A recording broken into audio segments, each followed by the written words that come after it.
Overtired. So tired. Overtired. This is the Overtired podcast. I am Jeff Severance Gunzel. We have Brett Terpstra here. Christina is not here this week. And we have a very special guest who's brandishing a knife, Merlin Mann. Welcome, Merlin Mann. Brandish. Brandish. Hi, guys. Thanks for having me. You're welcome. Nice to be here. Mm-hmm. All right. Oh, sorry. Should I be funnier? Oh, I'm sorry. Dance, monkey. Let's see. It's 22 minutes after the last 50 minutes trying to get connected to your cockamamie series of apps. And now I'm the weird guy playing with a knife, am I? Fucking weirdo. Oh, hey guys, thanks. Here we are. I'm going to figure out what I've done to Christine someday. I'm not sure I want to know at this point, but I don't know why. Did she miss your last one too? I think I talked to Christine twice in the last 20 years. We call you when Christina can't make it. Christina. Make sure you call her Christina. You called her Christine earlier. Extine. I misspoke. Extine. You're like the perfect fill-in for Christina. You both can opine about just about any topic. Mm-hmm. Elaborate. Elaborate or elaborate? Yes. Elaborative. I want to be supportive to whatever it is that you guys want to do. Because I you wanna both seem a be little bit. Now, the supportive. listener cannot see.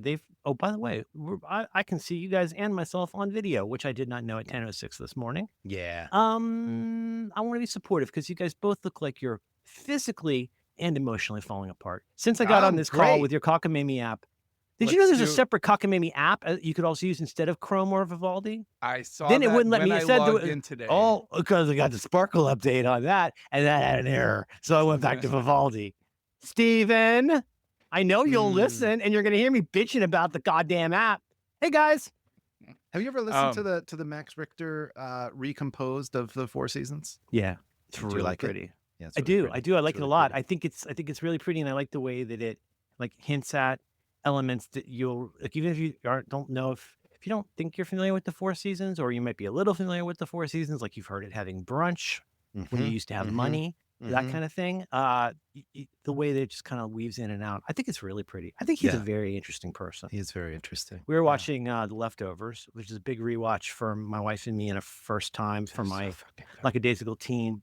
And every time that gorgeous theme comes on, he doesn't even look up from his phone. He goes, "Get another theme." That's a perfect. Because as of theme. yesterday, my child is 18 years of age. Goddamn. So wait, what? As of yesterday, my son is 17. No, As of Saturday, as of yesterday, my brother is 55. I do that. Yeah, I as do of that. today, my partner's dad has been dead for like Jeez. a decade. Jeez. No shit. As of October, wait a minute. As of 2 days from now, my father will have been dead for 51 years. Wow, That's a feather in your 51 cap. years. You guys Yeah. you guys have paternal death day anniversaries near each other. I should introduce you. Title. Fraternal death days. Fraternal Death Day is the worst Tom Cruise movie. I'm a big fan of audio design in TV shows, and when it's done well, it's amazing. And the thing that really got me going right now is the intro song for Interview with the Vampire. The song is so discordant it makes you feel like vomiting. Huh. It's crazy. It's so what? So discordant it makes you feel like vomiting. It's just this 5 seconds of like every instrument in the orchestra being tuned simultaneously. Ooh. Yeah, it's wild. Do you think it's It does effective? the trick. Is It it's sets effective? the Yeah, stage. I felt that with Christopher Nolan. Yeah. Like he's or like the Johnny Greenwood soundtrack in that oil movie, the PSH movie. Johnny No Country for Old Oil Cans. There Will Be Blood. There Will Be Blood. There Will Be There Will Blood. Be It's Blood. got that God, that so creepy good, Johnny so good, so good, Greenwood so soundtrack. Yeah. You think it's effective though? Oh my God. Yeah. I remember this is a phenomenon. I remember first noticing, and every time I say this, I feel like I sound like I'm trying to be fancy, and I'm not. But I like everybody, I grew up watching TV. I loved Law and Order in the 90s. I would watch it all day on A&E while I was making web pages. But after I watched The Wire, after I had shotgunned a lot of The Wire, it became more and more difficult to go back to regular procedurals with the same frame of mind. Now, if you're folding laundry or you're in a hotel room or whatever, you can always get back in that frame of mind.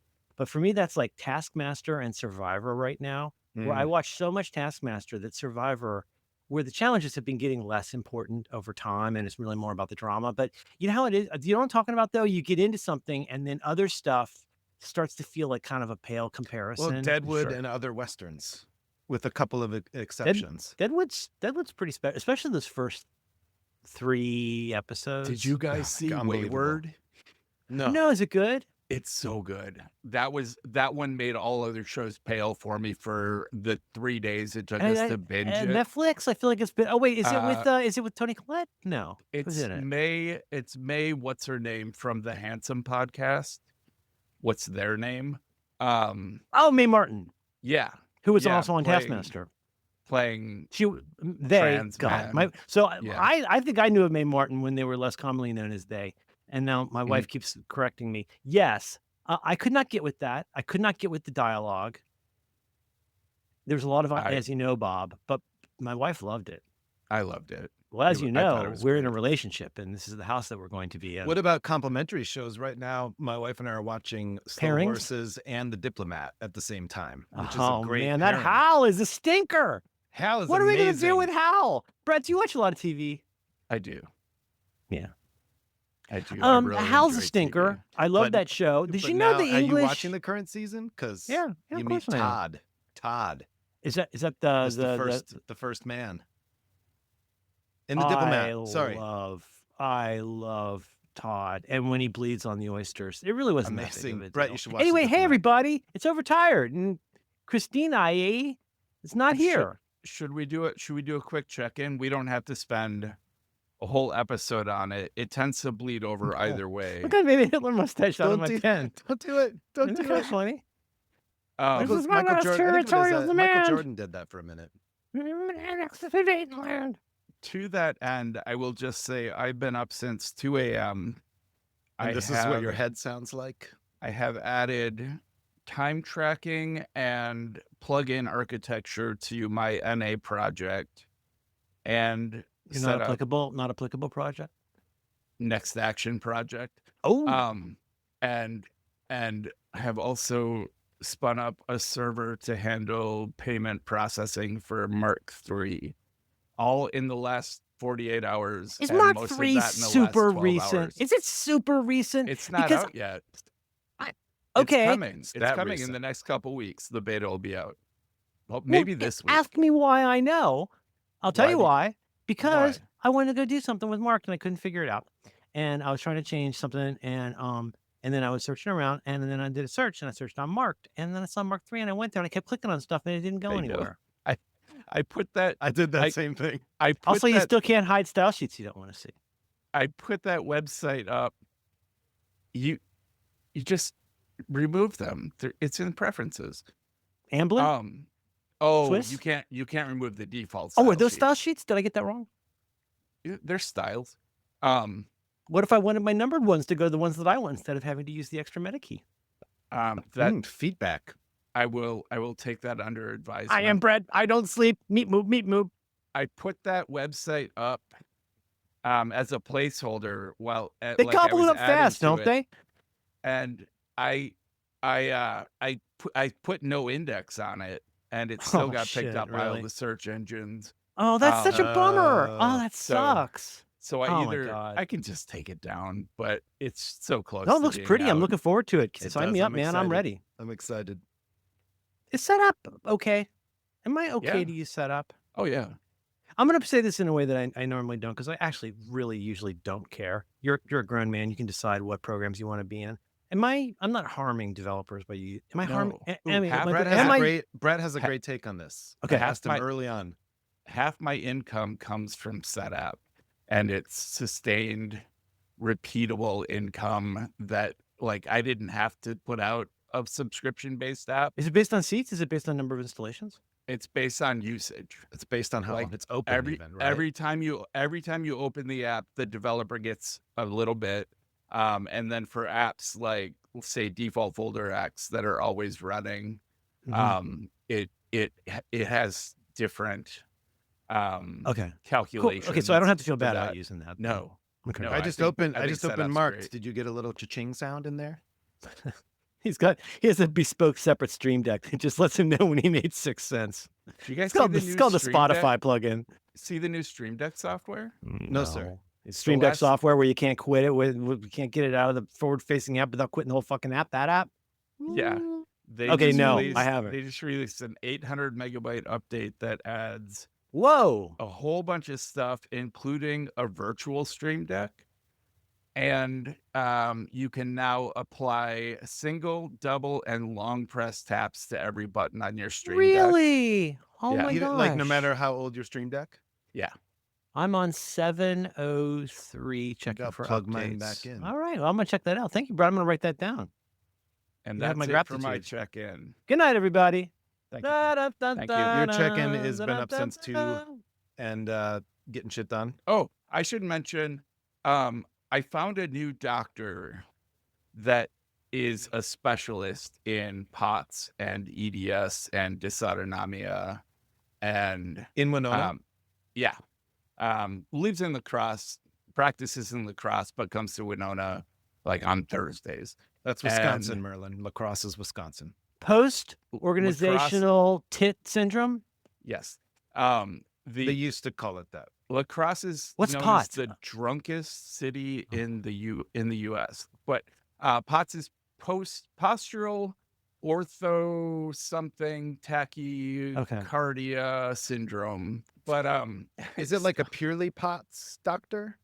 her specialty? She's an Purely NP. Says it on the and- sign. Purely pots. And her specialty is POTS above all else, but she is very well versed in all autonomic function Awesome. disorders. Awesome. So she ordered like 15 vials of blood. And What? I have, to put I That's have a lot never- of blood. I have never had a problem having blood drawn before. I have no fear of But needles. 15 I- vials was a little don't much. care. When I was in the With a vampire? hospital, I don't think I ever got that I much at one passed time. out. It's the first time I've Did you? ever From not enough passed out blood. from blood. So like Um, that's like more than getting I blood. think they call that I bleeding don't. out. I don't know if that's true, and I don't know if I might have just had some kind of vagus nerve reaction to you. I got to learn seeing more about this vagus 10 nerve. I passed out after 10 vials. And Oh I, no! so I Right, well, that must have made it easier to get the rest. Well, they said when I came to, and I was like cracking Got it, jokes got it, with got it.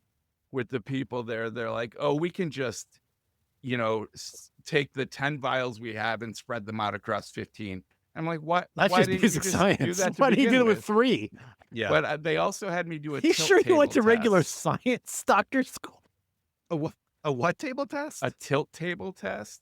They lay you on a table for like 10 minutes and they take your blood pressure every minute, and then the table tilts up to 70 degrees and you have to stand there for 15 minutes at 70 degrees while they take your blood pressure. Wait, stand on the table? You're standing on the table. The table tilts. Yeah. So the Okay, table's so at so 70 my hand is degrees. that's 90, and so then it goes like this. So you're at Yeah. a slight. Okay. But And so it's is not- it sort of it's like how not some people enough that- pass out because they stood up too fast? It's a way to Exactly. like. That's okay. what POTS is. Oh. POTS is your Oh. your blood So doesn't. it's not your have enough it's not your fucked volume. up brain. It's your body. Oh Right. shit! I didn't know this. I'm sorry. Because man. I started passing out. I would stand up and I would just pass out. And that's POTS. So the tilt table was supposed to help determine what kind of POTS I have. I passed. The tilt table test revealed nothing. So the fact is I do pass out. The fact is every time I stand up, I get dizzy and have to sit back down. But the tilt table said I was normal. So now we have to figure out what all that means. I have another appointment with my doctor in a week. Tilt table test. It literally looks like Frankenstein. Is it but Recognizing that Frankenstein's the doctor. in a Yeah. fairly short period of time, you realized I'm putting that this in the show notes. you would get like what do they call it, syncope? Like you would get Yeah. dizzy, and then sometimes would you actually pass like lose Yeah. consciousness? I have passed out 5 times. I've gone to full unconsciousness, but You know who hates that is the people who are in the room with you when that happens. yeah, they do. Like your male person. Yeah, Yeah. or your female person. No, No. this is a good story. I went to the door. The male person rang the doorbell. And I went to the door to answer it, and I opened the door, First called and they. she hands me the packages, and I face. And she's about a foot shorter than me, but she shoulders See me Lucille into the on Arrested Development. Just get this. she not funny. shoulders me into Oh, the no. door and lowers me with her shoulder. And then I woke up on the floor, but she had prevented me from like crashing my head or anything. That's what they train it for. was it was some That's- facts, right? That's so cool. That's The crazy. unsung heroes of the U.S. mail service. That's right. But yeah, like I was passing out all the time, kind of, and then I got way better at recognizing when it was going to happen. So I would just immediately sit back down or take a knee. Because wherever I of how you was. felt, or because of conditions. I'm sure you've gotten lightheaded when you stand Oh no, up. no, no! I know. I'm just. I mean, like, because I've wondered about stuff like this too. Where, like, one thing. This is not a joke. Like, I'm 50 something. I'm 58. I'll be 59 next month. And like, I do worry about, like, my eyesight's not as good. And I worry about falling down, tripping on things. And I don't want to be like a kook about it, or make my family put me in. They'll never put me in a home. They'll just drive me to the emergency room, cut the tags out of my clothes, probably. But it's your problem now. Honk, honk, off to college.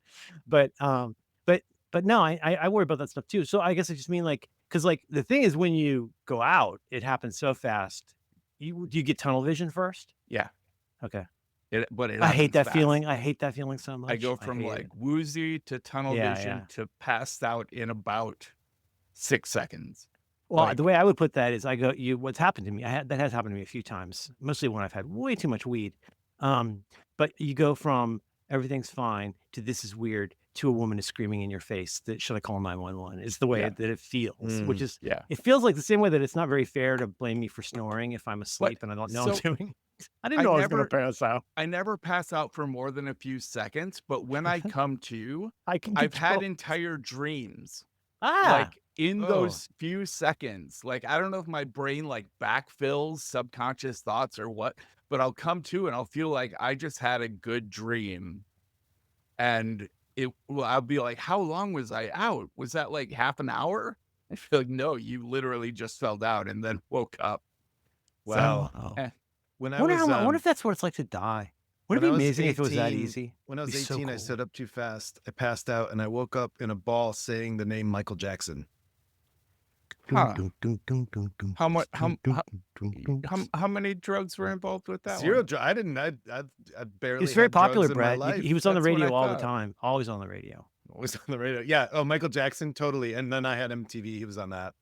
Oh yeah, he was, Mm, and he actually mhm. he at one point apologized to Daryl Hall for Mhm. the extent to which he lifted parts of what became Billie Jean. But he was From only Daryl on Hall. MTV as part of a package deal with Rocket by Quincy Jones Rocket because they by weren't Quin- putting black artists on, and so the record Oh, label oh. was like, "You're putting Rocket on." And then you're Daryl Hall putting said, "I Billie forgive Jean you. We on." all do it." Mm. Just think about that Billie Jean. Think about how much it sounds like. Dun, dun, Oh. dun, dun, dun. I can't go for that. No can that's do. true. That's true. I assume there's a mashup. Oh, I'm in the sorry, world. Brett. That Yeah, that Brett, sounds sucks. stressful. That's really stressful. Yeah, it's been a rough year and a half now. Is it like basically stabilized, or is it have you learned just to be careful? I've learned to be careful. I've learned like the treatment, the drug they treat POTS with is Vyvanse, which I already take. Oh, no, so thank you. that worked out well. God, I wish it did anything. The Yeah. other I had one an hour ago.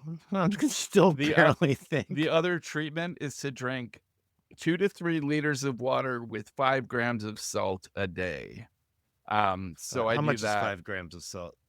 It weighs about 5 grams. Weighs 5 grams. That doesn't help me.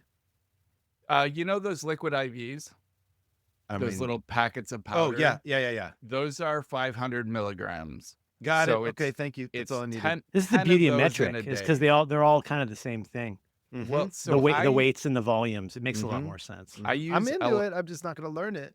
I Sorry. use go ahead. Element, spelled LMNT, and that is 1 gram of salt per little packet. So I zero just drink 5 vowels. of those a day. Oh, okay. Got it. Oh, That I makes see. I sense. see. I That see. makes I see. I sense. see. And that helps. The additional salt. Yeah, it's so I don't understand what So they've this controlled means. for a typical blood pressure. I don't know a ton about this, but I've got That's the I've got thing. high That's blood the pressure. thing is the salt doesn't change my blood pressure. If Uh-huh. anything, my blood pressure has gone down significantly since I started doing the salt. But what it does supposedly is increase your blood volume. And I don't know what that means or how it works. But by increasing your blood volume, it means your legs have to work less to pump blood to your brain when you stand up. So you're basically just keeping your, it's not blood Or if pressure it's making more of so it or much make as, no, it's really confusing because like if you stop to think about everybody, we use these words all the time. But if you were to like pop quiz somebody on the subway and go, well, like tell me about the difference between heart rate and blood pressure and all these things, you get a little confused. But blood volume, volume is what it says on the tin. It's either getting more, there's either more of it or it's more like sort of dense. You're topping it off. You're topping off your leg tank. I guess, yeah. But it works. It helps. I'm sorry, man. Yeah. You don't need one more thing. Nobody needs one more thing. Nobody needs one more thing. But insomnia is apparently a symptom of dysautonomia too. No, I mean, Yeah. you having insomnia, you having sleeping problems, that's odd. You should get a podcast. You should. All right. I'm Man. done. Wow. It's fucking crazy. Weren't you Right. scooting down the stairs on your butt for a while because you were Yeah. afraid of passing out? Yeah. Well, I had to crawl. Can't a man just scoot down the stairs on his butt because it's fun? Why we need a reason for everything? I had to crawl from the couch to my bed on multiple occasions because I couldn't stand up for even 5 seconds. Oh my gosh. Oh, that must have felt in the moment so panicky scary. Panicky, scary, and also like I don't like the feeling of being disabled. And what I've been dealing with for the last year and a half is coming to accept that I am now disabled. Between like multiple bouts of extremely rapid weight gain and my back going out and my gosh, man. POTS and all of the things that have kind of like knocked me out of everyday life. And in my head, I'm like, I'll get healthy again and everything will be fine.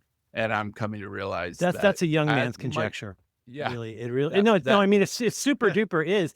And it's why it kind of bums me out that we look at disabled, that word as a binary. And it bums me out. I'm not in the typical like, boo, don't be ableist way, but in the honestly practical way of like, well, sometimes, you know what, even a little kid isn't feeling as good today as another day. And some kids are better at climbing a rope and some kids can hold the pee and some kids can't. And like through your entire life, you encounter all this stuff. And if there's anything that fucks us up, in my opinion, and this is not a criticism of people who are young or of the concept of youth, because I did the same thing, but you don't understand that youth is the anomaly. Youth is the temporary condition. Oh, you have man, absolutely, yes, you have absolutely no way of knowing. So I'm sorry, let me take a step back. And I promise I'm trying to be supportive here, Brett. I'm not trying to like hijack your topic, but it's frustrating to me when people act like, we could call it aging. You know what I would call it? I would call it still being alive. Still being alive. I mean, it is anomalous in the sense that most people who've lived are dead. Yeah. But that's why you fucking people should be really happy to be alive and seek out things that make you feel better about life rather than things that make you feel fucking people. With that said, the anomaly is the youth part, and you would have no way to know that because you've never been anything but young. And so, Brett, if I could say, like I used to say like I used to feel more like Spider-Man or Wolverine, where I had this healing factor where like I could drink coffee at 11 and be up at 5 a.m. or, whatever. I could always bounce back. My bounce backs were really, really quick. And because that's what it is to be young, really. That's not any special trick. I mean, that's like, it's a superpower to be able to reach things on a shelf. And you're like, well, yeah, that person's 6'4". That's why they can do that. That's called being taller. That's what height is. And in that case, though, what you can't realize and won't realize, and don't worry, you're going to learn all this later, people. You don't need to listen to me, and you oughtn't listen to me. Later on, you will learn youth is the anomaly. Yeah. And people like me and Brett, and probably to some extent Jeff, go like, oh, I just need to get back to how it was. I just need to get back to this homeostatic state where I heal like I'm a 19-year-old man. And like, I don't think that's wholesome, but I do think it's normal. And I think it's a bummer that it's normal, because the reason that it's normal is because that's how we talk to each other. And Dan Benjamin used to like have a lot of fun with talking about how old I am. And I'm like, well, I wish my dad had gotten older. I would have really liked that. Yeah. I would love to see my dad be old and so I could make fun of him. But he didn't. Yeah. He died when he was 45, and that really sucks. And I think we oughtn't be light in how we treat this stuff, because first of all, everybody's got a quote disability. What a dumb fucking word. I mean, I use, why I use the ramp at our library? I use the ramp at our library because I'm lazy. And I use the ramp at our library because I'm on a scooter. I've only ever, I think, used the ramp at our library because of infirmity, maybe once or twice, because I'm a gout or some old man disease. But like where I've got had my knee hurt or something. But the ramp helps everybody. The ramp harms no one. And to look at it as a conveyance or an affordance for people who had the sin or bad taste to age and not be young and perfect anymore is very silly. And I realize how this sounds. I realize the dozens of theoretically pairs of deaf ears this will fall upon. But that's why, Brett, I think that's what, don't you find yourself feeling sort of like chastened, and you're like, my wife is still like this because she's an athlete. And I'm like, honey, we're all getting, it's okay for things to slow down. It's okay for things to break. And remember, the grade that you get is not like how good your corpse was, but how you handled it while the corpse was still animate. Sure. And I think we need to lift people up in that trying to keep their corpse alive business. I lift you up. I do it, Brett. I don't care. I don't fucking care. That's a lot to, you're getting hit on all angles. Side story. Right before I logged into our problematic app here, I have a special email folder that shows me emails that I need to reply to. And then once I reply to them, they disappear. And there was an email in there, and I read it before I realized somehow an email had surfaced from 2014. And it was my kind of breakup email with Dan Benjamin when I left 5x5.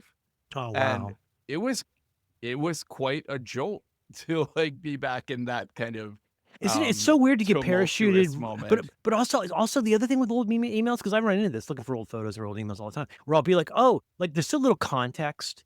So what you're you've got to kind of go back and up and down and forward and look through the history, because isn't that part of what's jarring, is you're like, whoa, you want to almost say, oh, that escalated quickly, but you're like, no, I actually escalated a normal amount over time, and I just didn't have the context.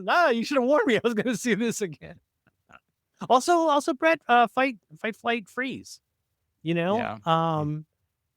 are people like John Siracusa, whom I love, who insists it's always been fight, flight, freeze in his life, and he's always heard that. And I'm like, what the fuck are you talking about? I never heard freeze until 5 years ago. Yeah, I always heard fight or flight. It's a fight or flight. That's all I ever heard. I first heard freeze. Bessel Vanderkolk 5 years ago. Yeah, that's body, about body my boy keeps the Bessel. score. Body keeps the score. Yeah. And but if you're, and I'm on, this is not a bit. This is not a bit about trigger warnings or content warnings. But if you had something physically traumatic happen to you that involved being held down or not being allowed to leave someplace, if you've ever been my roommate locked me in a locker at military school one time as a haha joke. And there's no amount of time when you're locked into a children's small clothing locker that it's fun for the person on the inside. Yeah. It isn't like it's like, I wonder if in some lizard brain way that is also part of it, is I don't want to be frozen here. I have to get to bed or get to the bathroom, and that's the other thing with crawling around in a situation like you're describing, is you might have urgency to go to the bathroom, or you might be disoriented or whatever, but you got to get there. And now these two things are at war, and the last thing I want to do is be frozen under a priest again. Yeah. I took it a different direction at the end. Yeah, but the freeze is so huge because by not knowing about it and So not being common, huge. you miss a whole chunk. And if you've got of what ADD, might does be it your not make experience. sense? How much freeze shit makes total sense in ADHD? Totally, Not the totally. people who've heard of ADHD, but the people who have ADHD. Yeah. And doesn't that seem oddly close to procrastination in certain ways? Yeah. What's your problem, Jeff? Hello. You guys are keeping falling apart. You got to I'm get off doing these good. apps. I'm These doing apps are good. killing you. You got to get a normal. Can Christina get you hooked up with some kind of enterprise app? Oh, probably. I don't remember who she works for, but like, couldn't you get onto some kind of I don't know, special team mojo for the Enterprise? Let's Mm. just Take let's the say vowels out and you've got an app. She works for the company that made the place you're getting our show notes right now. Oh, I thought she worked One, at two, Microsoft. Did she work at three, Microsoft? She left. 5. Shop Microsoft? She got a better. Why am I talking like this? She got a Y'all better can't see what I'm deal. talking about. Sound of my mouth. Oh, she got a better deal. I'd leave for a better deal. Hey, I Oh, gotta yeah. tell you guys something. You This there? has nothing to do with anything Yes. except for how. You forgot to hit record. No, Oh shoot! this is super random, but I want to put it in here. So my son, who's just turned 17, was doing in English class. You had to do an analysis of song lyrics, and he chose "Smallpox Champion" by Fugazi off the great album "In on the Kill Taker." Mhm. And he needed to just fact check that Guy Picciotto, who sings the song, had written the lyrics. So he writes to Discord Records and asks if he could get a What? question to Mr. Mackaye. 2 hours later, Ian Mackaye writes him back on his school email account to be like, "Oh yeah, that was Guy that wrote that. That was Guy that my. wrote that. Yours, Ian." Nice. Someday I'm going to hear a story about this guy that makes you think he's a real piece of shit. Yeah. Every single thing I've ever heard about this guy is he sounds like he's a busy grown up, Have but he's you- pretty fun. How cool! Was your kid freaking out? Yeah, but you were freaking out. He was like, "What the fuck?" And Do you and know then who that is? And I was like, when I was a kid, people would write him with just issues they had or worries, and he would write them back. He would always write them back. And if it was 2 months late, he would apologize and say he was on tour. I have a few friends that have these letters from him. He would just write back. And so it's a lot easier with email, but fuck's sake, he didn't have to respond. Not at all. Right? Have you That's seen so the decent. photos Incredible. of Ian Mackaye and Henry Rollins at the ice At cream the shop? Haagen-Dazs. Yeah, it's Yeah. In, you know what? I can tell you exactly what it's in. It's in that. Get in the van. No, the oh god damn it, 81, 82, the band whose tour went really bad. Different State of Mind. Movie's called Another Different State of Mind? Another State of Mind by Yeah. the band is not my favorite band. What is the band? You know the band. I can picture the cover of Everything the- fell apart. the- Yeah, everybody like flew their poster. parents flew them home from Yeah, the tour. no, it's a great and Mike fucking what's his name? Mike documentary. what's his name is like the only guy still. I think they go to Haagen-Dazs and it's Henry Rollins and if memory serves, it's Henry Rollins and Ian Mackaye in Haagen-Dazs. This might be a fantasy or fan fiction. I'm pretty sure it's them at a Haagen-Dazs where Ian Mackaye worked. And I Yeah. think So here's a way that Ian Mackaye ruined me. I had to interview him for Punk Planet, and he was it's really fun to interview him, but like he was kind of all over the place. And I realized that those interviews with him are really edited, and he was great, but he was fucking all over the place, which I loved. But at one point, he did the most un-Ian Mackaye thing, and it has ruined me forever because I can't not do this when I'm driving. He's like, "Hey, you know what's funny? Wish I had a recording of this because I don't know how the fuck it came up." He's like, "You look at an SUV, we do this on tour." He's like, you see an Escapade? You add the word anal escapade. You see an Explorer, anal Explorer. See an Avalanche, anal Avalanche. And I was like, it's pretty what funny. is That is fucking pretty happening funny. right now? And so for the rest of my life, that's what I do. And now you will too. I will too. I add prescription to a lot of things. Prescription. Yeah, try adding prescription to any, especially plural noun. Oh, that's good. Ooh, Oh, prescription Escalade. That must have been expensive. prescription Escalade. Yeah. Yeah. Here's my kid yesterday. It was also senior day. He's the captain of the cross country team. Oh, and it my was kids are senior cross country day. runners. What a I- sweet. no, he's We not just very hosted good. the entire Oh my team God, for these kids dinner. are so fun. These kids, it's like, well, you'll see from the photo. It is a lot like the Bad News Bears Ugh, so meets good. Rain Man. It's a very We had a fun- it's kid. We had very the whole sweet, team fun over group. for dinner. It was like 70 of them, and one of them was shotgunning a LaCroix. Just like the most cross country thing ever. Like with the pen and He did the whole.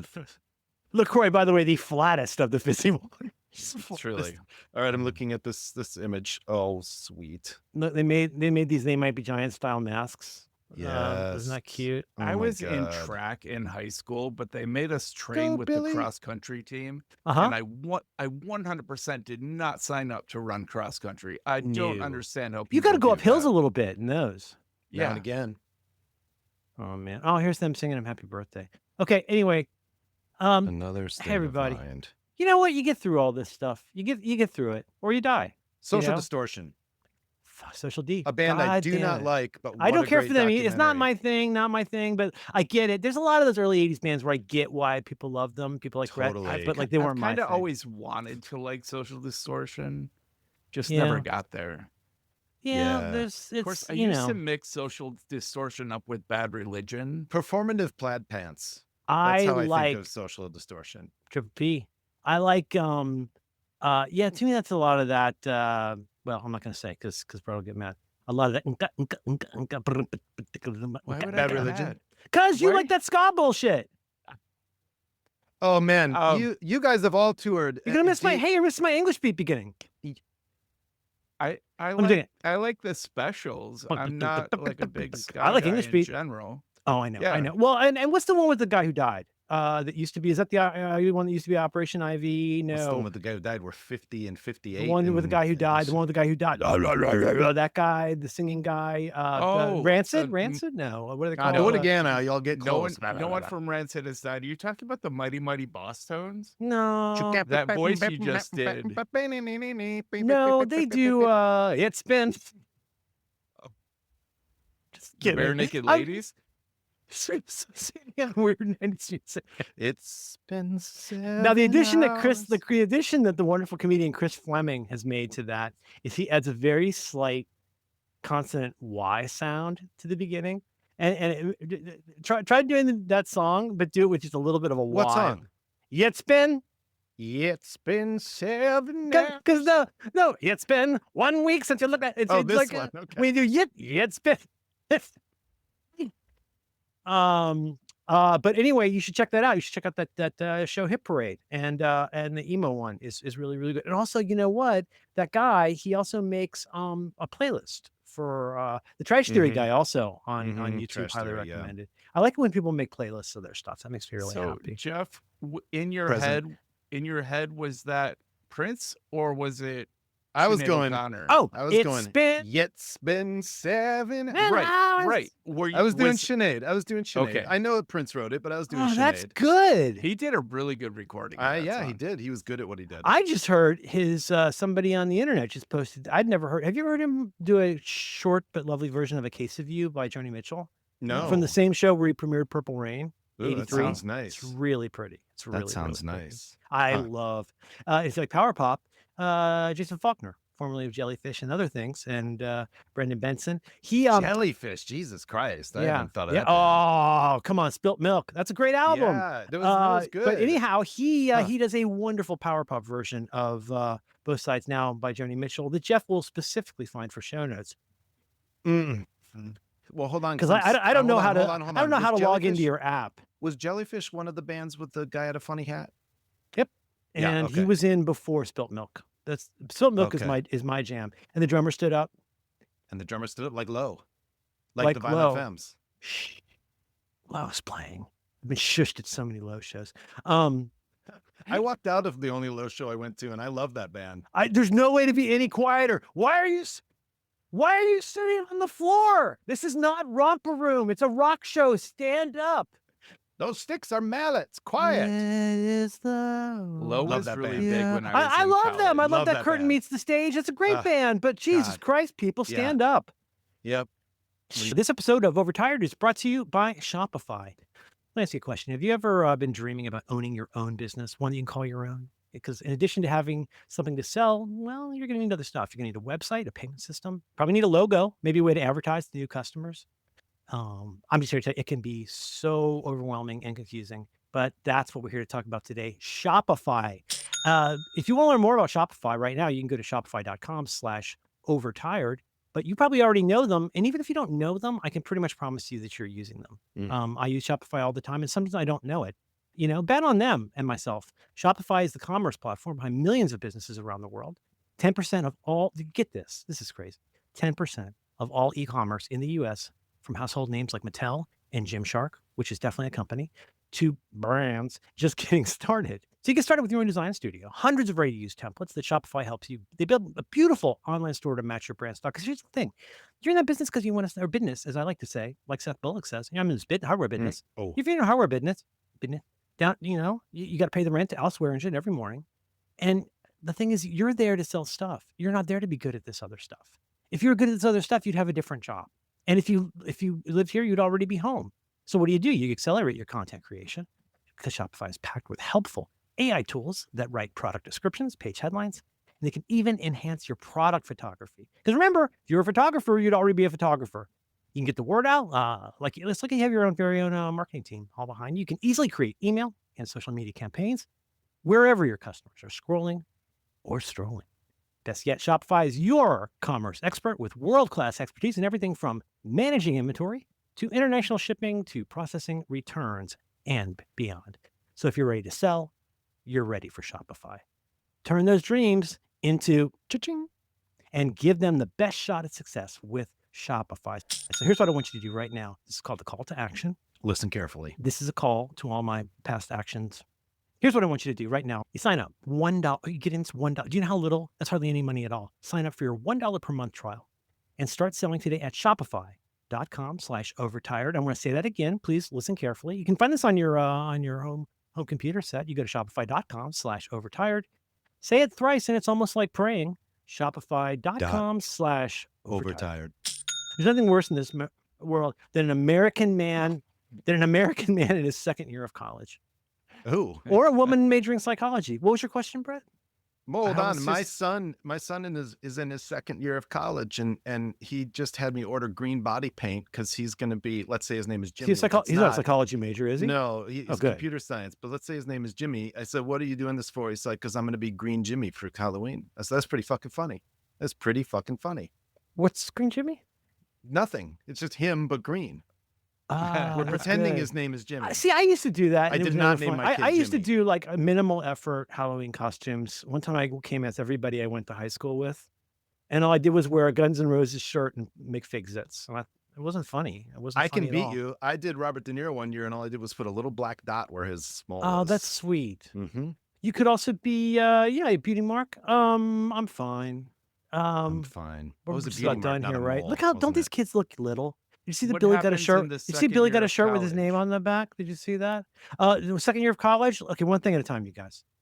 Okay. You're getting really confusing. Just kidding. I'm just okay. kidding. Second year of college. Oh no, you survived the first year. You're not dead. Now you're smart and you know stuff, and there's somebody who's younger than you, and you're closer. Not again. I sound like I'm anti-youth, and I am not. I really enjoy being young, and I enjoy aspects of young people quite a lot. But it's an anomaly. I want you to know that. Mhm. But second year of college. Oh man, there be dragons.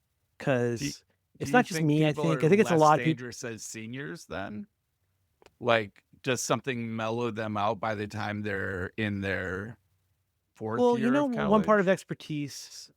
This is going to sound very head up your ass because it kind of is. But there's things we know. There's the known knowns and the unknowns and all that Donald Rumsfeld Yeah, stuff. go to but, the war with the army you have. yeah, but the same guy. But but in that case, like you don't know what you don't know when you're in your first year, or at least I didn't. I didn't know what I didn't know, and it's really easy to get. It's a thing that Dreyfus model of skill acquisition. It's called being an advanced beginner. Which is the kind of person, like if you've got true Zen mind, beginner's mind, and all you can do is follow exact recipes, you're probably less likely to fuck up in a lot of ways. You're not going to go off the beaten track. The real danger is with the advanced beginner, which is somebody who thinks they know stuff about stuff, and where they don't really have any broader domain knowledge. It's just they haven't failed Every enough. Somebody like philosophy Marco Arment, somebody who hasn't failed enough in life to really understand how hard it can be. I'm just kidding. I'm just kidding. But that's, less dangerous than a senior. I don't know about that, but I think you do learn more stuff about stuff. And No, that sometimes you makes- just that got to makes put perfect miles. sense. You got to put miles on the tires before you really know. I would say so. When I've been writing music since I was very small. Got my first Casio keyboard when I was like 7 years SK1? old. Was it an SK1? I don't remember. Sampling That's keyboard. a sampling the one. sampling keyboard. I had yeah. I had an it SK1. didn't That's sample. had an MT40. But then in high school, I took music theory. And up until I took music theory, I was very creative and I was making like just some crazy stuff that I went back to and listened to years later. And I was like, wow, where did that even come from? But then I got a little music theory in me and it kind of ruined me. Not that I We couldn't be overthinking it or creative feeling anymore. Yeah. incompetent? Well, I What was just it? felt like I had this basic set of rules. Like I was not advanced in music theory. Like I had year one, like four-part harmony, like rules in my head. And it made me stop. Every time I would write something, I would second guess what I was doing and try to Just fit even it thinking about like into something the like a chord grid. inversion, you don't Yeah. really need to worry about that. If you play long enough an inversion, you won't even know. I would do chord inversions without knowing that's what it was. It's just that if you call it that and you Mhm. and you say like, oh, well, you got the wrong number of sharps on your staff or all of that stuff. It's almost like somebody who like they want you to learn all of the quote unquote rules of advanced Dungeons and Dragons before you ever learn how to tell a story. And it's like, well, we need all these Mm. tables and dice throws and stuff because that's how we look at all those rules are important, but ultimately it's a game and it should be fun. You know what I mean? And like I had the Mhm. same I failed music theory when I was a senior because I was very oppositional. But I agree also, I agree with you. It's like that phrase, a little learning is a dangerous thing. We've learned just enough to start overthinking. Mhm. Yeah, Mm. exactly. Which Do you is guys? when you say second year of college, that's what I think of. But I was a freshman my second year of It's a college because I perilous year in a started person's over. life. Ugh. Yeah. I'm trying to Where translate. I didn't go to college. I'm trying to translate what a second year is, or if you can even translate, or if Oh you no, just it don't translates have that it experience. translates to a million things. Yeah. I mean, think of the workplaces. This is off the dome, but think of the workplaces you've been in that have like self-appointed experts, Uh-huh. like somebody who knows how this place runs. That's not the office manager, Yeah. or for. I mean, there's all kinds of places where like you'll run into people who espouse. I want to put this carefully. Espouse a confidence in their skills that may not be based entirely in good reasons or reality, but Mhm. they do like have the confidence. I don't think it's specifically a college thing. It's just it becomes now we're on a different topic. But the thing with college is, and the thing that sucks is that in the United States, at least in my lifetime, college has become so synonymous with cutting the cord. I don't know, becoming an adult, right? In a way that becoming a teenager maybe kind of was a big deal, you know, in the 50s or 60s. All I'm trying to say is like it sucks to me that okay, so when you go out on your own, regardless of how independent you've been, regardless of how caring of an environment you've come up in, the bottom line is somehow the rent has to get paid, the clothes have to get washed, gas has to get in the car. Another thing you learn in college, good low stakes environment to learn this in, is you know sometimes you're just going to have to decide what you're not going to read or do this week. There's not enough Mm. time to do everything. Well, guess Mhm. what? This sucks so much. And I'm not saying this to like look point down, but like another youth thing. But like, guess what? That's fucking life. That's Is fucking there's life. all Yeah. kinds of stuff. And like, how do you become good about that? How do you become smart about that without becoming emotional about that? How do you learn the difference, for example, between we can't afford that and that's not in the budget? Mm-hmm. Mm-hmm. That's a Mm-hmm. distinction lost on a lot of people. And so, you know, there's all these kinds of things where you're like, well, yeah, that makes sense now. Fucking A, I'm in my 40s or 50s. Like, of course that Yeah. makes sense. Where you're like, yeah, but you earned that through so much difficulty in your life. And the part that bums me out is I wish there was something besides, even let's exclude the hassle, stress, and cost of going to college in any way. Let's just leave that off. Let's act like that's all taken care of. Well, the laundry has to get done. The gas has to get in the car. The books. If you have how can I put this? If you have 5 pounds of work and a 2-pound bag, there is not a single person who's going to help you with that.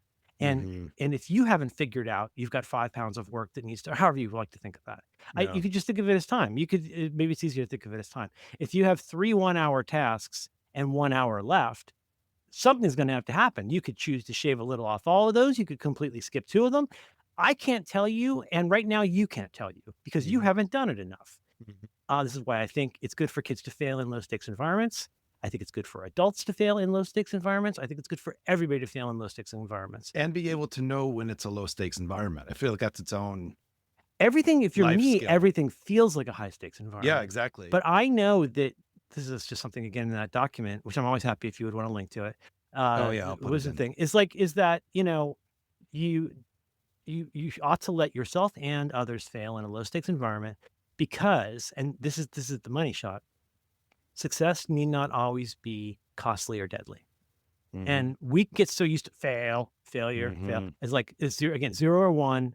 kind of binary as like you succeeded or you didn't. What do you mean you succeeded or you didn't? You succeeded so much every day and you haven't even fucking realized it because you didn't realize that whether or not you went to college, you eventually mostly learned how to do laundry. You mostly learned how to get gas in the tank. You mostly learned how to deal with a roommate. We all have had to deal with roommates. It's just that, college, all this pressure, you get dropped into that and like, hey, guess what? Welcome to adult world. See you at Thanksgiving. Like, have fun. Go be kids. Just go Yeah. figure this stuff out. And the way that we treat and teach and counsel kids, this has come up so often in so many of my shows lately. It drives me bananas the way that we add so much unnecessary pressure and emotional valence to so many things in our life and then wonder why people get upset about it. Mm-hmm. And like you go like, oh, well, kid, well, I hope your grades were perfect for 12 years because now you're putting your mother and I in the poorhouse so that you can go off to, whatever college. And like, but it's entirely possible that one reason college didn't work out in the first year, sure, could be academics or whatever you want to call it, schoolwork. It could be maybe it's the first time you're out from under your parents' fucking thumb. And you finally get to do your own thing. And it could be something as anodyne as you stay up later than you should too often and you get a cold sore and then you're not getting your work done. You didn't realize it soon enough. You had 5 pounds of work to put into a 2-pound bag. There's so many points of failure in that first year of college for everybody. And I just wish there was a way to ease into that more easily and to not feel like if I don't succeed, I will never succeed at my 4 to 14 years of college if I don't succeed in my first term of college. So if I don't succeed hugely in my first try at college, my life is over. I mean, I might as well just like make or get made into sandwiches. Like, what use do I have to the world? I've disappointed everyone. I suck. I can kind of do my laundry. And that's partly because you ask somebody to do all of these new things at the same time. There's no other point in your life except maybe joining the Marines. I don't think there's that many other points in your life when you're asked to do so much impossibly different to get good at so many impossibly different. Yeah, exactly. At the same time, because each has a stake. It isn't just that like, well, if you forgot, your mom can throw your jeans in the dryer because she knows that trick, like whatever it is. And then that day, that morning, that dark night of the soul will come where you're like, we've all had that, where you're like, oh no, the walls are closing in around me because I thought I was spinning all of these plates. Okay, but actually things are worse than I thought. And now I have to manage. I don't even know how many points of failure at the same time. And I think, go ahead. No, go that's ahead. it. Learning through my son in his first year of college, he's in his second now. Just so you have all these big things, so you have to learn at once. But then I get a call because he's at the Walmart and he's like, I don't know which of these laundry soaps to buy. It seems like some of them are a bad idea for me. And you're like, oh my God. You're trying You to should work see me on with all these big Instacart things, telling them and then what it's- toilet paper to get. It's not even that I care that much, but like you've asked, and now I'm like, that is so overwhelming. And that's also time. That's time. That's time. That's cycles, picking classes. I mean, isn't that kind of another one? All this stuff we think of as ancillary and like water deciding under if the you want to bridge. stay in a class, right? Like, and what does that mean? Yeah, if I to decide I can't add stay in drop this class? stuff. Yeah, all that kind of stuff. So much. I just I'm talking about myself today, and that's going to have to be okay. I do Go the ahead, show. Thank you. I'm going to get my Hitler mustache back. I do a show with John Siracusa, and we were talking about on a recent episode that I really enjoyed. We were talking about like him trying to advise, especially his son, who is going to be going into computer stuff, like trying to advise him, like, hey, look, I've been in a lot of workplaces, and like I know how there's warning signs and red flags, and we've all, I'm sure, I imagine, had those of like red flags, where for example, when they bring you in for the interview, everybody in the office looks kind of like Stockholm syndrome, like, hey, how's it going? I'll get back in the closet, Patty Hearst type situation. But like the thing I said to him is like, 'cause I as much as I love the Wisdom Project, which I can be misconstrued, the Wisdom Project is not me trying to give you help, except insofar as I hope you will find it useful. But it's not designed to be a self-help book from somebody who's smart. It's designed to be a catalog of pain from somebody who has not been good at it. And every single one of those things in that document came from somebody's pain, often my own, very much often somebody else's pain. Call somebody call someone what they want to be called, and don't be a dick about it. Didn't cause me any pain. I caused a lot of other people pain because they didn't meet my idea of what they should be called. And I had to learn that, and that was hard. So whilst I'm not single-mindedly interested in giving advice to anybody, especially my kid, Kid's fine, doesn't need my help. But what I was saying to Syracuse is that if there's anything I really do wish not that I could have been advised, but I wish I could have gotten, I wish I'd had bioavailable to me, is the idea that you can survive a lot more than you think. Yeah. And the thing I said to John is you have to be careful how you apply that. Because on the one hand, if that were advice to his son, it sounds like you might be saying, oh, you got this great job at a start. You barely got this really good job, quote unquote, good job at a startup. Give me a break. Whatever. But you got this job where you've basically agreed to go in and have your entire life turned upside down for the prospect of a seam of gold. You got to produce that color, just like Ellsworth. But I may have fucked my life up flat on hammered shit, but I stand before you today, a man beholden to no cocksucker. No human Cocksucker. Or the goddamn. Anyway. No human cocksucker is the genius, the human. Yeah, right. He just leaves in the bottle. It's a theology. Keep your own talent. It sounds like you might be saying in that horrible, horrible way that so much advice came to me. I bet you get this, Brett. I really bet you got this, and I bet you get this. That kind of like caustic Midwestern, maybe Northern Midwestern, but that certain kind of caustic, I don't know if you guys have been following on Rectifs, the whole thing with compulsory naked swimming in public school, where we normalize these incredibly insane things and make them codified policy. And then for a long, old John Syracuse quote, we've always cut the ends off the roast. Why do we cut the ends off the roast? Because we've always cut the ends off the roast. In passing, do you guys know that story? Cutting the ends off the roast? Yes, there's an old story that illustrates that I learned about from Syracuse. And when I say that over and over, I like people to make sure people that aren't just Syracuse fans know. Whenever we make a roast, before you put it in, you're learning how to cook, right? Your mom or grandma. Let's just keep it matrilinear.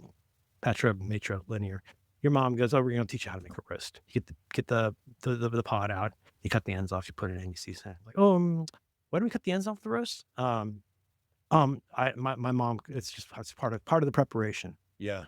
Right. Now follow me. And at that point you're going like, oh, that's crazy. Cause you can tell already the Chekov's roast at this point is obviously in evidence. So you're going, that's the clue, right? I've watched Law and Order, but hang on. Cause then you go like, so you play the story out and eventually you get all the way back to, well, when my family came in from Poland, we only had one pot and it was very, very small. And even though we didn't have a lot of food to make something like a roast, when we could afford it, fit into there, we had to cut the ends off to make it fit. And just sit with that for a second. I know it's not that profound, but boy, doesn't that ever come up in life? It helps because I've never cut the ends off a roast. So why do we cut the ends off the roast? Because we've always cut the ends off the roast. Well, is it because it didn't fit the pan? No, it fits the pan fine. What does that have to do with it? It's true. You're so successful now. You have so much roast and so much pan.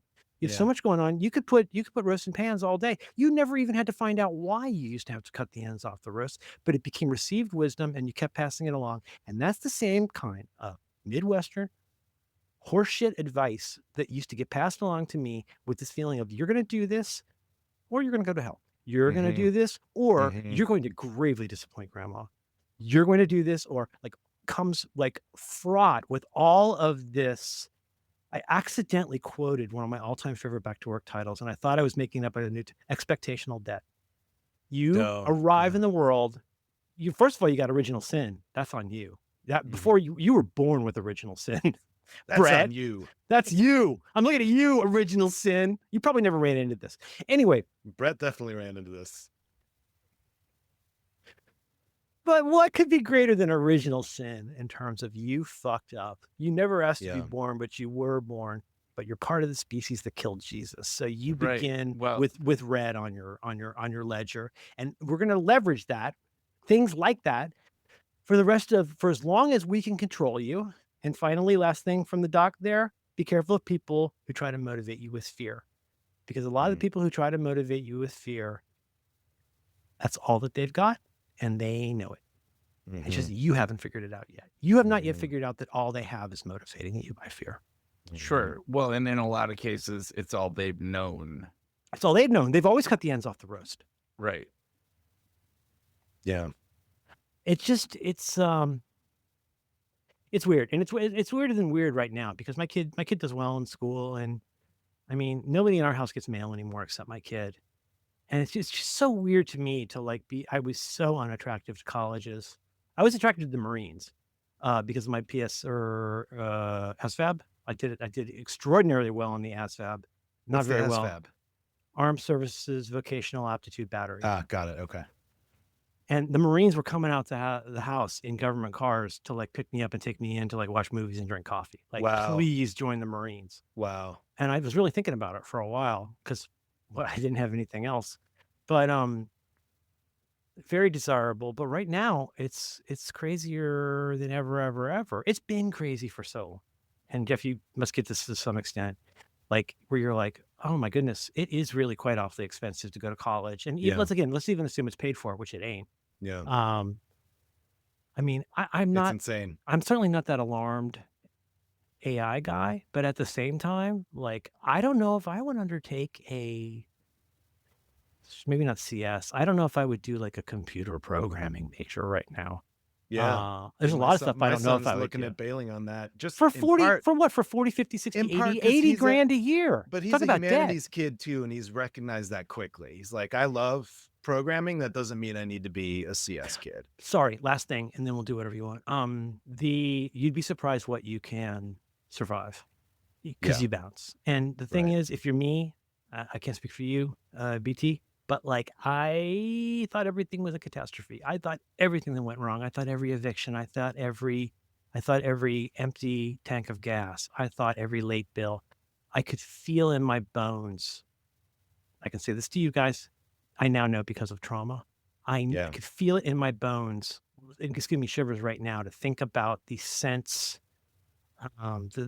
that I associate with that. I can feel like, you ever been panicked and your arms and hands get cold and it feels like the blood's leaving your body? That I now know that's one of my panic responses, is that it feels like right here in particular, I can feel blood. It feels like blood is leaving my body. Because Yeah. I've been through that so many times, and I've been more than happy to rehearse and re-rehearse and do I got a title coming, be ready. The dress rehearsals of my trauma. No. I don't know if that beats Chekov's roast. That's pretty good. We always cut the ends off. Chekov. But not Sulu, oddly enough. That's not funny. It was the advice part talking about John's kid with Alex, and the advice that we get, because it kind of sounds like you're saying, hey, I'm going to be Midwestern dad now. You'd be amazed what you can survive. You know, my father beat the shit out of me for no reason, and I Yeah. turned out great. Yeah. I beat the shit out of you for no reason, and you'll turn out great eventually, as long as you accept my beatings in the spirit that they were intended. Well, and you'll be surprised that you can survive is different from saying you'll be fine. It is, but the final part, yes, yeah, I would love to talk more about that. Just the part I was saying that Syracuse, this is a kind of fine distinction that gets lost on someplace like the internet, is like let's say his son were to be fortunate enough to get a job at a startup somewhere. Yeah, sounds great. Yeah. And then they find that it is a toxic environment and all those red flags were true. The mean dad voice would seem to be saying, you'd be surprised what you can survive. Stick with it. I never want, and this is the other thing I said to Syracuse, like, what if your kid's gay? What if your kid's an actor? What if you're constantly telegraphing to your kid, even with your best advice about their specific situation, if it comes couched in a judgment about their deeper decision making, you're a piece of shit. And they should hate you because you were not supportive of them. And now you're trying to say, not saying Syracuse does this, but which he does, but you're trying to say, I told you so to your kid now, because you're like, well, you didn't try hard enough not to be gay or to not be an actor. Like you didn't, whatever it was, you did these, but now I've still got lots of great advice for you because I love you. And you give all this advice. It sounds like you're saying you'd be surprised what you can survive as a kind of a patois of you'd be surprised what you can put up with because of what I've put up with. Yeah. But what it also means is you'd be amazed what you can survive. What if you bounced from this job? But what if you went into it with a different state of mind than this privation mentality, or this like Merlin's blood is leaving his shoulders feeling? What if you saw it as simply not to be Pollyanna, not to be positive, but to avoid being catastrophic about it and to avoid making it always the worst? So yeah, you could say that if you're a piece of shit, you could say you'd be surprised what you can survive, as a way of saying, well, like the way you survived my beatings for now. Yeah. But it can also mean You'd be surprised what you can survive if you're true to the little voice in yourself that tells you where the good version of you lives. Mm-hmm. And that's the direction that you need to be moving. Now, which dad do you want to be? Which anybody do you want to be?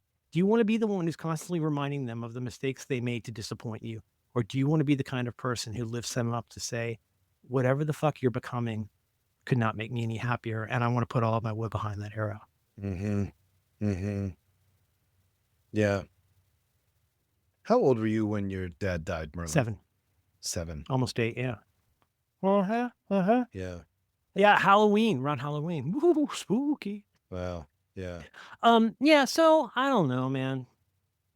But it's so actually it's funny because the more I think about, I hate to call it advice, but that's what it ends up being. But that document's been so good for me, writing that, thinking about that, forcing myself to edit and change and then rethink about those and are there ones I want to take out and all that kind of stuff. Because that's what got me reconnected with the idea of how much pain I've caused or how much pain has been in some ways unintentionally often been caused to me by doing what seems like the right thing, or to quote the movie Rules of the Game, the terrible thing in life is that everyone has their reasons. Everybody's got a reason that they're how they are. Everybody's doing the best they can every day, and more's the pity. Yeah. Brett, are you doing okay? He's shaking his Yes. Tic Tacs. Tic Tacs. I am. Let's get down to Tic Tacs. We should, are we going to do a gratitude this week? Do you guys feel like it?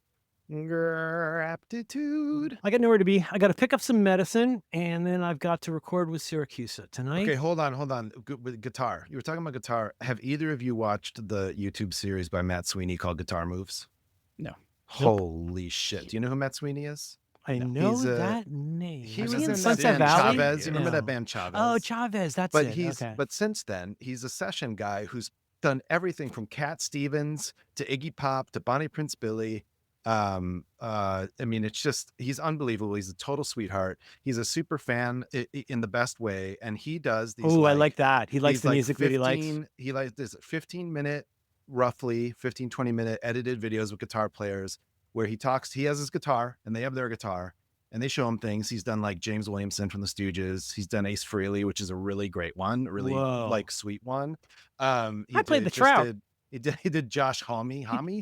I love that guy. He's great in it. But anyway, oh my God, I love the way he plays guitar. I think you would both love it. And given that Ace Frehley just died, I want to really recommend that. So here's the thing. I don't care for Kiss. I fucking love the man Ace Frehley. I don't even know, not the guitar playing even. If you ever seen him interviewed on the Tom Snyder show? I was just going to say, exactly what I was going to say.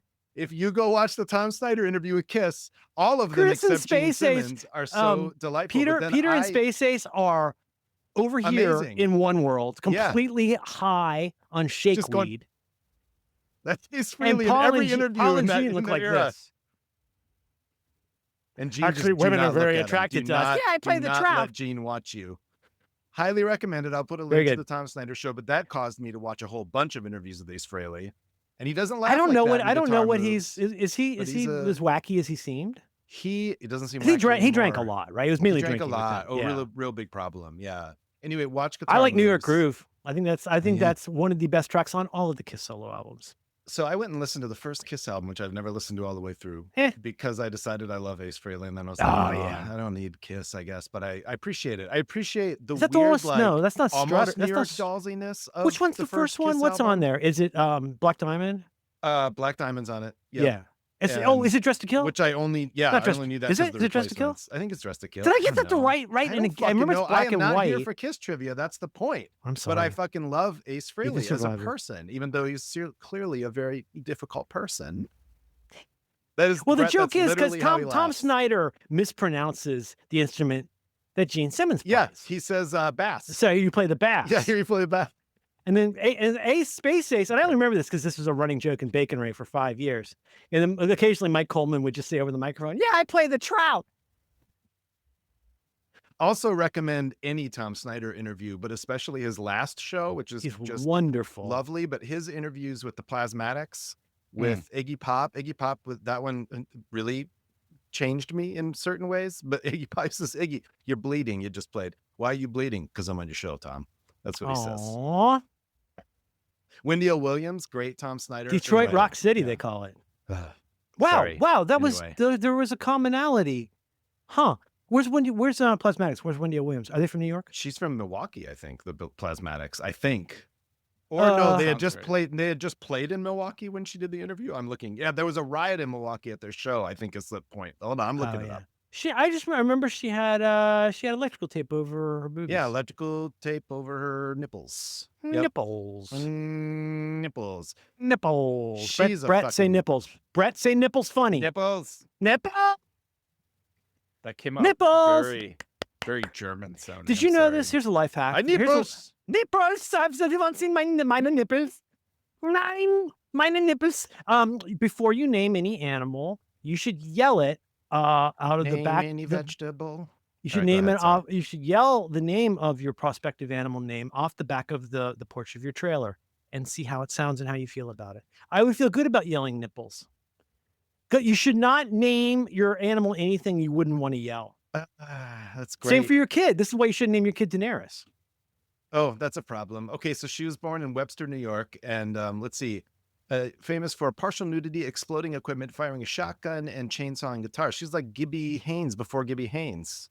Yep. firing a But also shotgun. you got the Detroit connection with Iggy Yes. because the Stooges are from Detroit, and then of Yes. course Kiss Yes.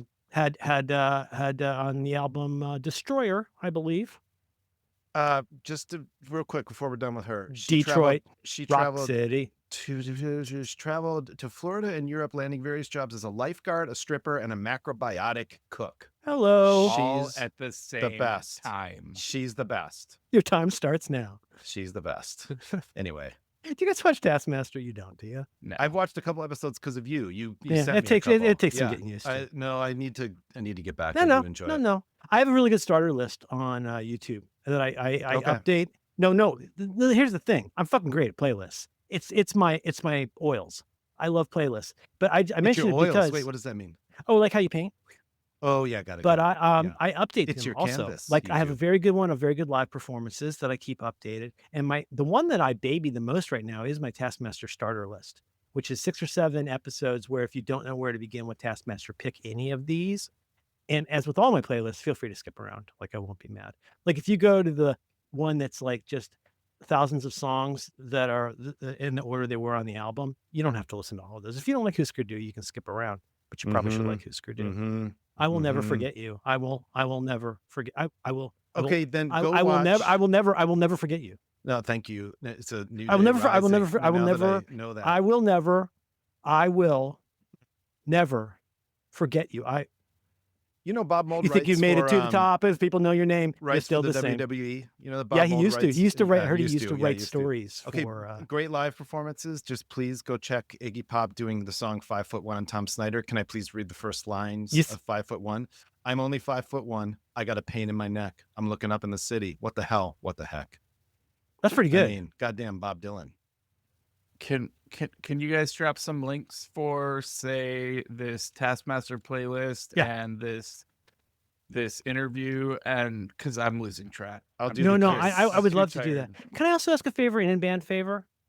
In-band favor. In-band- Can you in-band guys? No, it's okay. Your people can hear it. I don't care. What- Could you mm. could you please send me just the raw? Shout it The out Rob, you bet. so I can. Yeah, Are you putting it into your Geppetto? my dingus. Yeah. My dingus. Are you using transcripts? Geppetto. Geppetto. You say. What? I've What? put what just Jeff, what's my Geppetto? What side. that means? Is that another one of your apps? Is that like Spurv or Flork or one of your What other is that Vic note-taking Chestnut apps? song where he says Geppetto? Oh, I see. I know who you're talking about. Wait a minute. Hang on. Yeah. It's from Is the Your Actor Happy? adopted son is Is it from Is the Actor waiting, Happy? ready to I saw go. him in Hayes Valley, and he was fucking great. You saw him? Mm-hmm. Jealous. And I saw Lamb Chop around that same time. I don't think I saw them together, but I saw Mm. Lamb Chop at Great American. Was that until the land started? You know what's that song? Is the Actor Happy? Brett, this is all going to be in notes. Thank you. Vic Kiss Chestnut. Vic on Chestnut. Tom. And then Tragic story. he had all those kind of physical problems, and he played guitar. Yeah, he's in a wheelchair, right? Oh, he was super Yeah, in a he was wheelchair. was he a paraplegic? I forget the. I don't know. He He was was very paralyzed, I think, below the waist. If I'm well. not I think mistaken. he had some kind of a movement situation.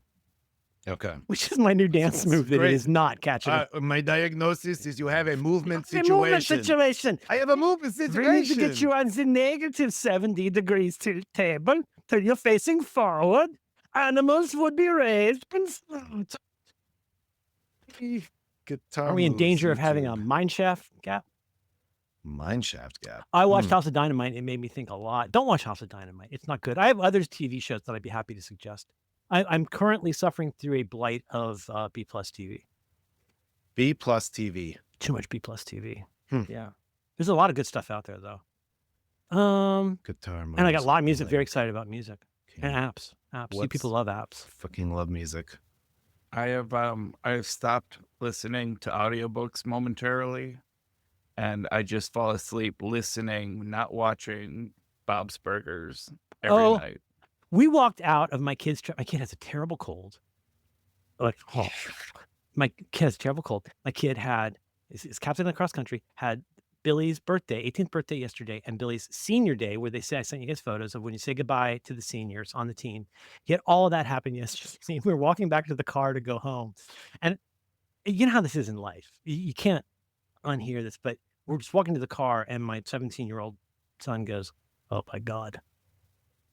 And for some reason, the way he said that sounded so much like Bob Belcher. It was so funny to hear it, like a high school student go, "Oh," you know how he does? Have you seen the "Oh my God" compilations? No. Compilations of just Bob Belcher saying, "Oh my God." Oh, If you like Bob's Burgers, you hear know it. how I can funny hear that it. is. Yeah. Are we doing this? Things haven't been so great with Tony. H. John Benjamin. is John a Benjamin has a hero. van also, which has Yes. Nathan Fielder on it. I love that show. It That was show's so fucking weird. You know, it's Comedy Central, right? I don't remember where I think so. saw They it. take some weird little swings. Like I Key and didn't see Peele. it How did when Key it and was Peele ever on. get made? Me neither. oh my God, how did Key and Peele ever get made? Oh my God. I got to be there 2 weeks ago. Alex has so much less exposure. My friend Alex that I do a podcast with has so much less exposure to what I consider classic media than I do, but also has no recollection of having seen anything.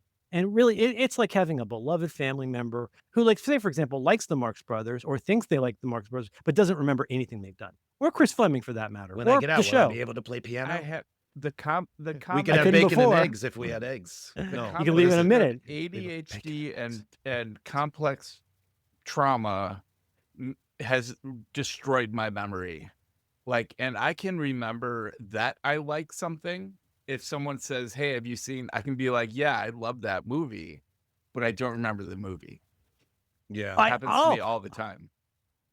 It makes conversation so awkward, especially if you're talking to somebody who still has their faculties and still likes to play that funny game of sorry, how can I phrase this? You're somebody who still has their faculties, still has their memories, still has their, importantly, saliently, confidence about their memories, and constantly makes announcements about how they remember everything about everything. Well, sometimes when I'm telling you the story, it's not about a fact. It's not. Sure.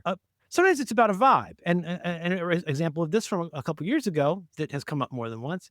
"Hey, Matt, you're not going to believe who I saw at the coffee place." Who? I saw Melissa from preschool. Melissa? Yeah, you know, the one with the daughter who did a long list of things. That is all shit that happened. Oh, you mean Alyssa? Yep. Because now you've made the story fun. But shame on me for trying to bond. Thank you for that, Bo. Are you watching the Murdochs? No. Oh. Hold on. I said it wrong a minute ago. We could have, if we had eggs, we could have bacon and eggs if we had bacon. That's it. That's the Marx Brothers thing I love. I like to cite the one from Duck Soup when the one about, he says to Margaret Dumont that you better get a move on. I heard they're going to tear you down and put up an apartment building where you're standing. You can leave in a minute if that's too soon. You could leave in a huff. If that's too soon, you can leave in a minute and a huff. You haven't stopped talking since I came in here. Were you vaccinated with a phonograph needle? Wow. 1933. Boom, boom, boom. Man, That's amazing. My dad still uses the one when he has a surgery. Will I be able to play piano when I get out? Yeah, sure. Oh, good. Couldn't before. I always wanted to play piano. Yeah. I think the one I heard was Doctor, will I be able to play violin after this? Oh, that's what it is. Yeah, he does Something, yeah. piano. He fucked it up. I'll No, it's call him. okay because I understand the point of the joke. Oh yeah, And I'm this is doing why- the thing, right? That's the You're doing the point. thing, and this is why I Yeah. say to somebody that I love maybe might tell a story and go, yeah, I saw Alyssa. And I go, oh, that's awesome. Been better now. We talked for a while. And then 2 minutes later, the person who is just an anonymous character, Chekov's wife, goes, I met Melissa. And then I would go, I knew what you meant. Mm-hmm. And I'm going to tell you something that I tell all my kids, by which I mean everybody in my life. I will almost never correct you about anything. Mm. And if I'm confused, I might ask a question. Mm-hmm. But I would love it if we all got out of the correcting business because I've I been don't really think it working helps. on that. It's hard. No, it's hard not to. I've It's the always been a personality. well, actually, guy, and Well, like, because sometimes it's important. well, but I see it in other people, and If like, you've I have that created a reaction, confusion. like, was that necessary? Yeah. Well, like, if I started talking about- if I'm gonna press a point, it's because I feel that understanding it is important.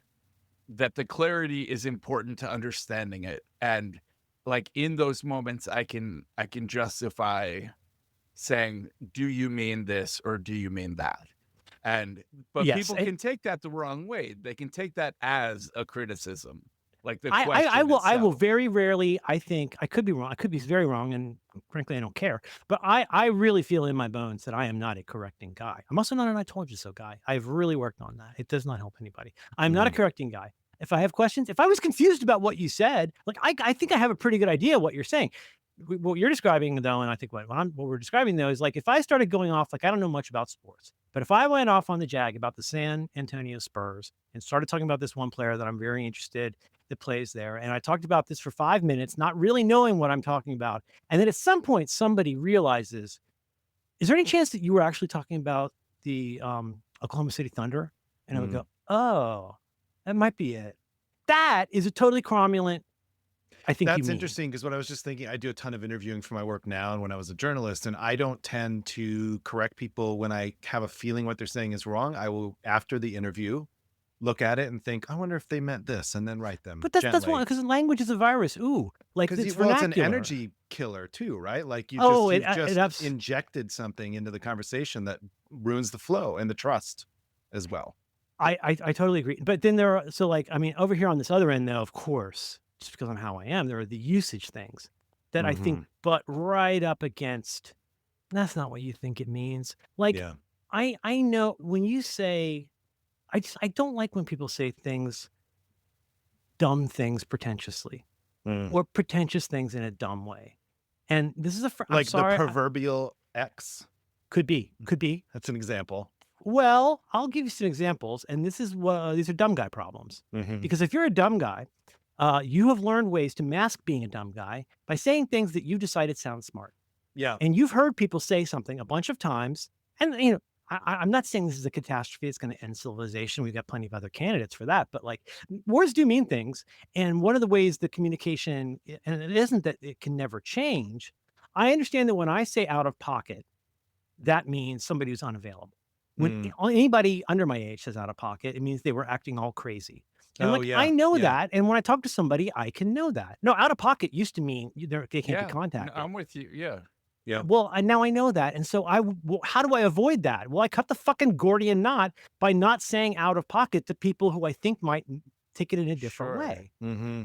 Then there's the other dumb guy stuff. Gotta pull this up. Well, you know, and blah, blah, blah, blah, blah, Donald Trump is tearing down part of the White House, which begs the question. Can we do radio reporting stuff now? Well, we could just do a classic. Well, I think what you mean is it raises the question. Yeah. It does raise that question, but it doesn't beg that question because that's not a specific logical fallacy that you're trying to identify. How about you'd be forgiven for asking? Oh, I could not overstate this more. I heard someone say 3 times yesterday, and each time I muttered increasingly less under my breath, actually, you super could overstate it, and you just did. Overstated. It cannot be overstated how much rain is going to fall in Jamaica. And I would say, well, if you're saying that, 20 to 30 inches, which is a fuck ton of rain. I mean, you don't need to jazz that up.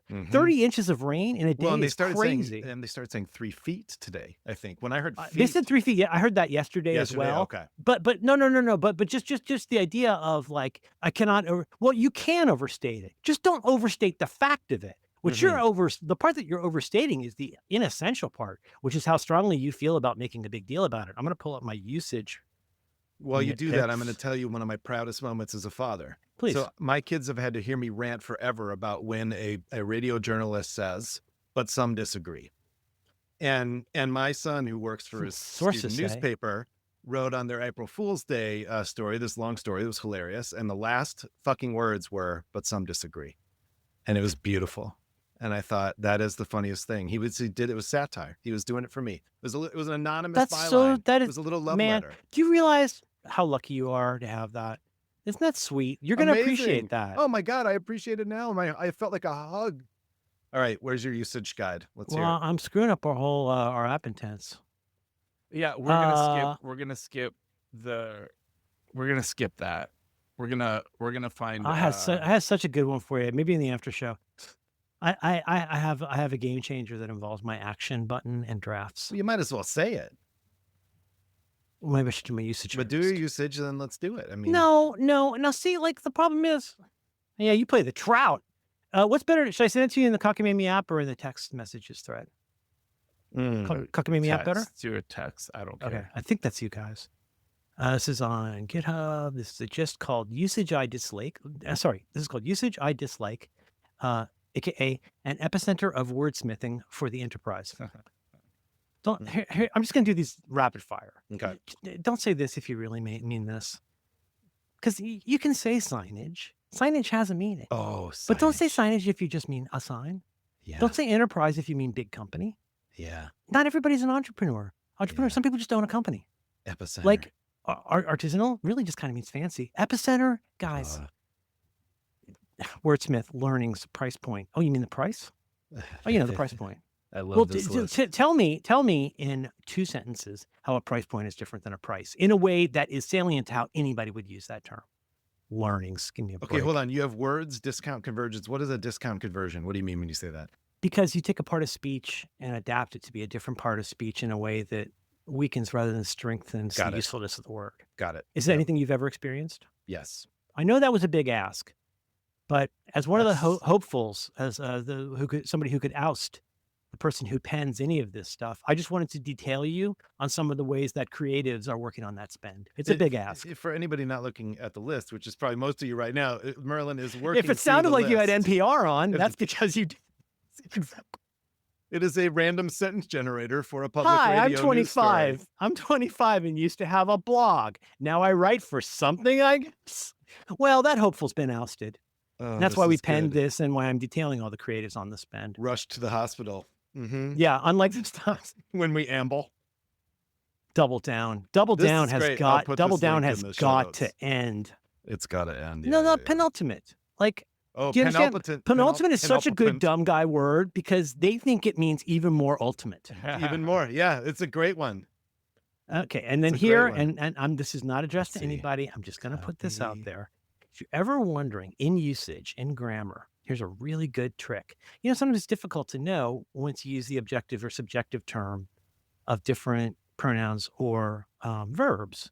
And so you might say something like, Jeff and I went to the Dairy Queen.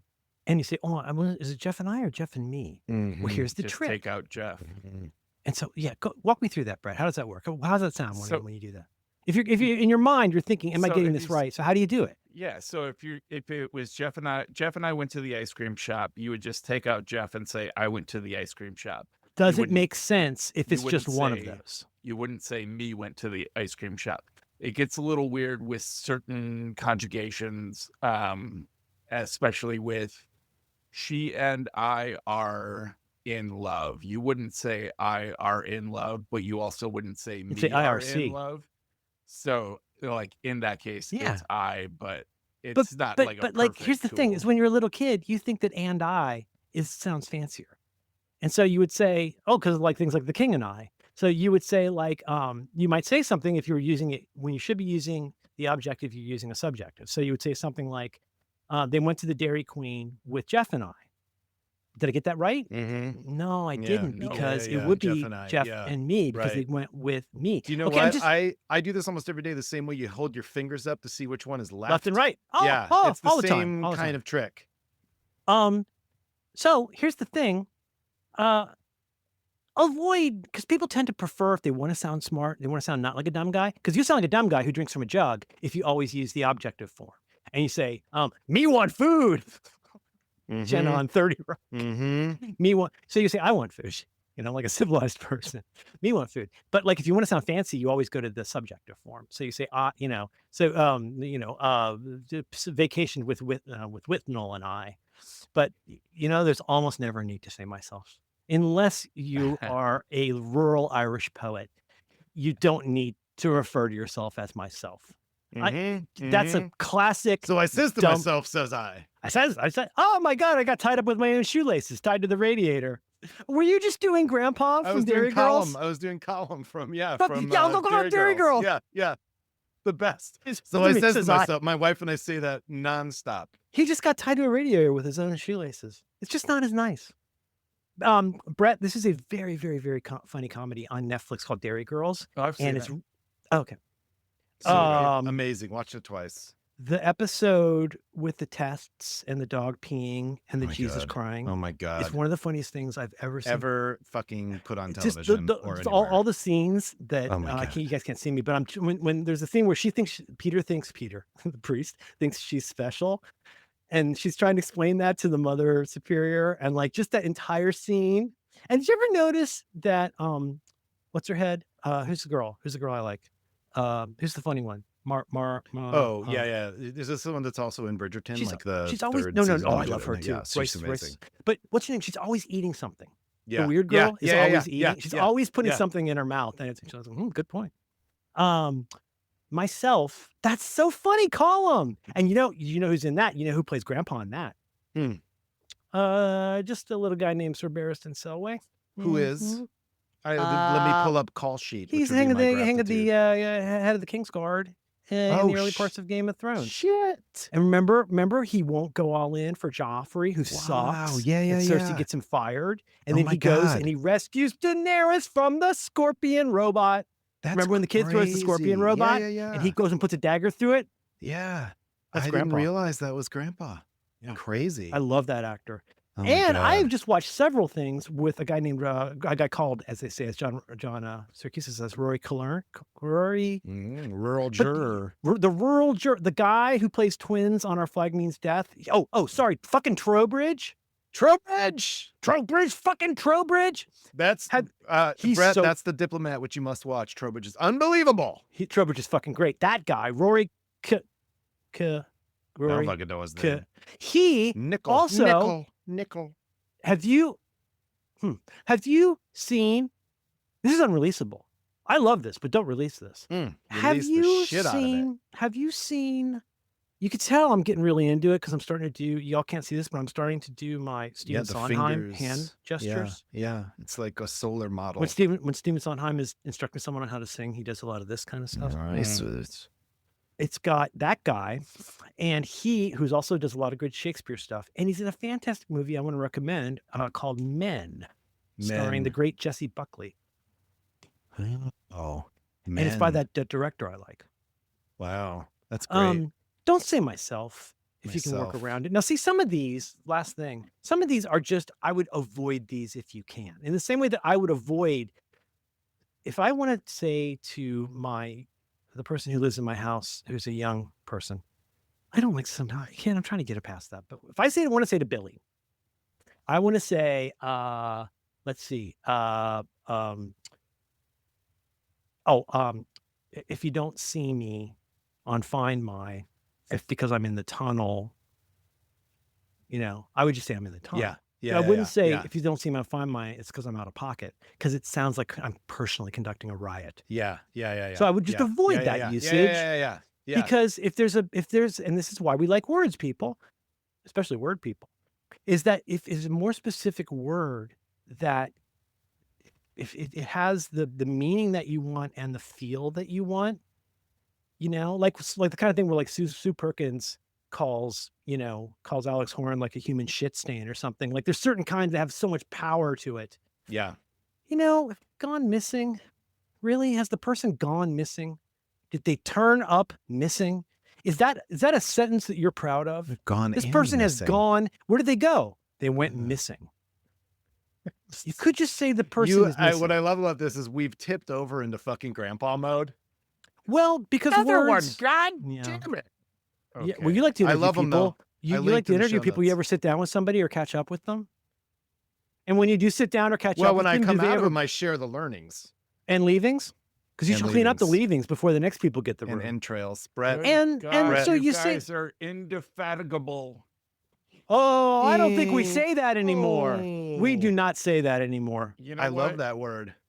Invariable, commensurate. I'm gonna ask for an exception. Obdurate. I'm fading. I can't go on. Do you guys want to just go on without me? No, we should stop. We should stop. Let's a wrap. We're not going to leave you behind. They'll never leave a man behind. But if you're in a place you've never been before, nobody's been. That's uncharted he's not territory. done. He's not Because fucking if there's done. no chart for it, it's uncharted. Oh my God. Did you, It's Gilligan's Island, is what you're talking about. Side note. Did you You there. know? It's all side notes, buddy. Did you know that it's Did not you? chomping at the bit? It's champing at the bit. Champing at It's the bit. champing It at is the champing. bit. It's spent absolutely a champing at the bit. Fuck a lifetime duck. not knowing. I don't that. correct people because I know what they meant, but Right, it is technically exactly. champing. What's it Yeah. mean, champing? Because a champ is the thing, isn't that the thing that a horse is biting on? You know, Isn't that called champing? I thought the thing they were biting on was the Chomping, bit. I chomping is what thought the bit teens was do the to thing. popcorn. I thought the and bit was the cocks. champ. Right. When I Problem with when I myself. learned that this was a thing, I understood why, but I have already forgotten why. Yeah. All I came away with was Let's wrap it's this up and get champing, Brett not out of here. jumping. We're not going to release this anyway, right? Are we? We'll We're going to see. release it at half speed. That was so fun. Thanks, It Merlin. was. Oh, thank you. Thank Yeah, you. Wait, that's the seriously, show, thank right? you. That's the show. That is. I'm gonna hit stop. Bye. Oh, We've got to say get wait. some sleep, or what do you want to do here? Hey, What are we you doing guys, here? Hey, Get some sleep. The system is going Hey. down low. hey.